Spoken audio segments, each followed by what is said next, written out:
السلام عليكم ورحمة الله وبركاته. امبارح يا جماعة كان في اجتماع البنك المركزي المصري علشان تحديد أسعار الفايدة الجديدة. طبعا البنك المركزي المصري امبارح خد قرار ان هو هيتم تثبيت أسعار الفايدة، والاجتماع اللي قبل كده كان واخد نفس القرار ان هو هيتم تثبيت أسعار الفايدة.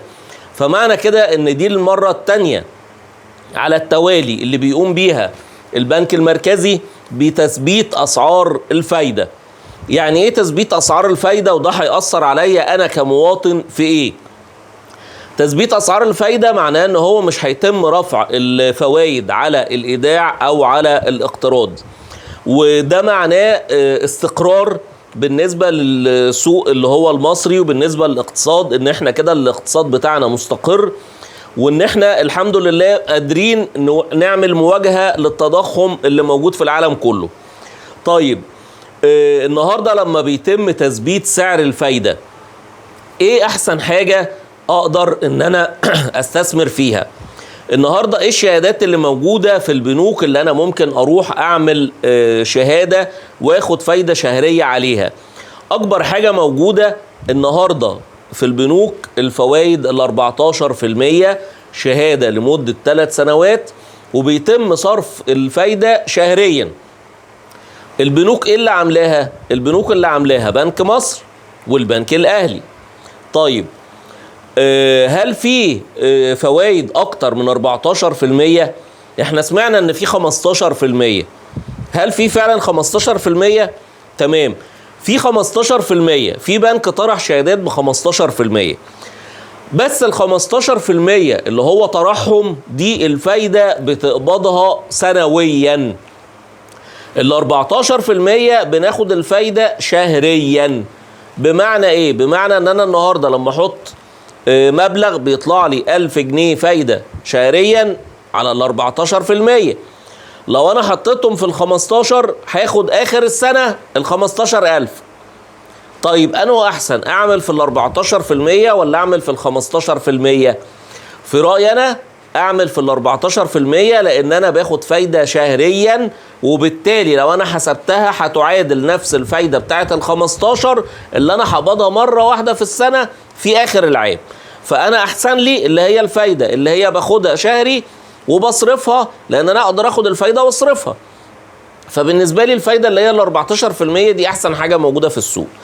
طب هل متوقع ان البنوك الفترة الجاية تنزل شهادة بأعلى من ال 14، او تنزل شهادة لمدة سنة بدل 3 سنوات؟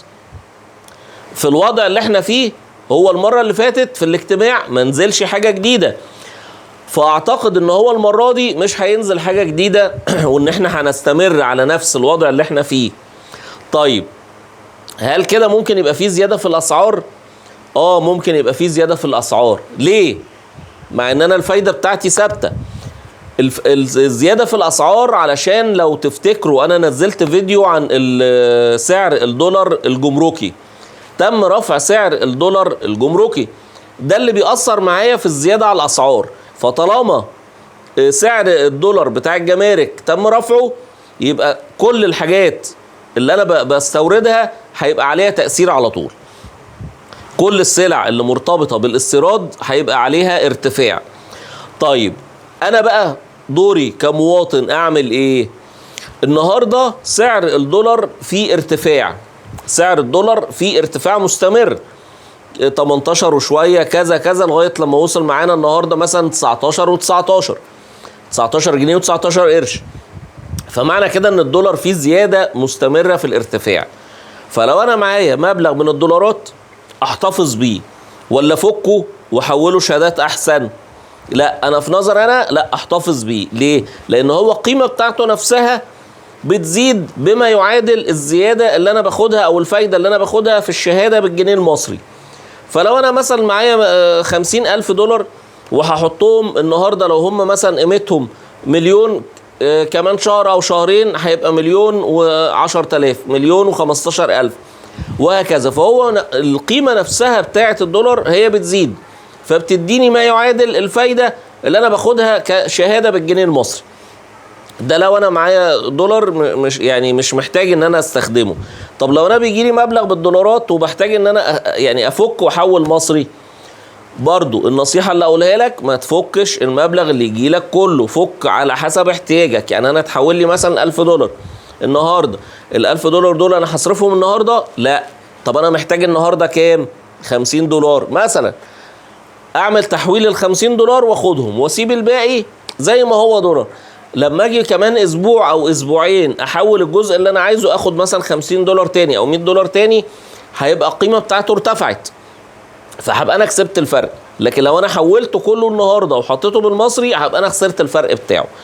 فلو انت بيجيلك تحويلات شهريه، حد عايش بره بيبعت لك، او انت لك شغل وواحد بيبعت لك فلوس لثمن بضاعه او حاجه، حاول ان انت تصرف على يعني تفك على قد اللي انت عايز تصرفه فقط، ما تفكش اكتر من كده.